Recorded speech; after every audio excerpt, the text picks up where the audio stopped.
حضرت عبداللہ بن عمر رضی اللہ عنہ سے مروی ہے کہ انہوں نے حضور نبی اکرم صلی اللہ علیہ وآلہ وسلم کو فرماتے ہوئے سنا، عرفہ کے دن کوئی ایک بھی شخص ایسا نہیں بچتا جس کے دل میں ذرہ بھر ایمان ہو مگر یہ کہ اللہ تعالیٰ اس کی مغفرت فرما دیتا ہے۔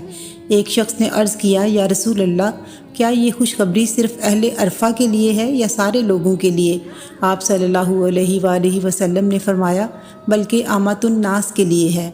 اسی طرح حضرت جابر رضی اللہ عنہ بیان کرتے ہیں کہ رسول اللہ صلی اللہ علیہ وآلہ وسلم نے فرمایا، اللہ تعالیٰ کے نزدیک یوم عرفہ سے بڑھ کر کوئی دن بھی فضیلت والا نہیں ہے۔ اس دن اللہ تعالیٰ آسمان دنیا پر نزول اجلال فرماتا ہے اور اہل زمین کے ساتھ اہل آسمان پر فخر فرماتا ہے۔ وہ فرماتا ہے، میرے ان بندوں کی طرف دیکھو جو بکھرے بالوں کے ساتھ گرد و غبار سے اٹے ہوئے دھوپ کھاتے دور دراز کے راستوں سے آئے ہیں۔ وہ میری رحمت کی امید رکھتے ہیں اور انہوں نے میرے عذاب کو نہیں دیکھا۔ یوم عرفہ سے زیادہ کسی اور دن لوگوں کو جہنم سے آزادی نہیں ہوتی۔